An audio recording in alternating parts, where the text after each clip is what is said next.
it's just so strange how quickly it snuck up on us, and that there's two narratives that we hear. The one narrative is we're in real trouble, and that this thing is going to take over every aspect of society, and it's essentially going to be a superior life force, a superior intellect that exists amongst us that we created, and we don't think that's wise.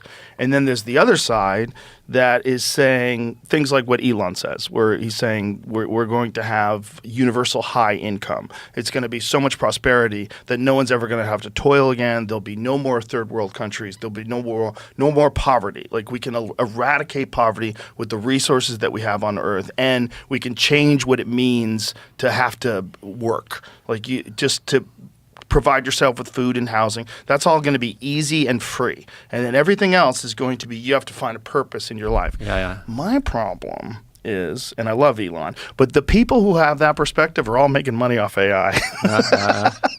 They are all invested, like, heavily. Mark Andreessen, all these people that have this rosy view of it, they're all invested heavily into it. So when someone like you, who's not necessarily in that camp, that is more of a true objective analyst of what's going on, when you have a positive aspect or a positive viewpoint of it, I get a little more excited. Yeah, well, I mean, the truth is we don't know, right, how it will pan out. I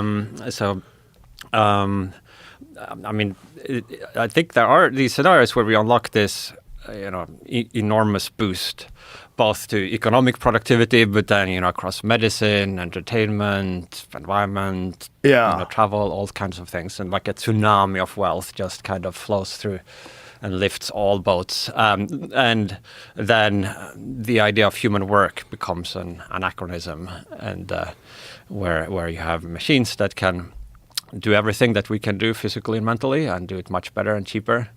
And so I think in those scenarios where this really works, the transformation is a lot deeper. I mean, so there's kind of layers to the onion. So like the most superficial level is, well, they automate their jobs, so what are people gonna... what are they going to do for purpose? How are they going to work? Well, that comes a little bit deeper. First, like the most superficial level is people just wonder, where will I get the job if the robot replaces me?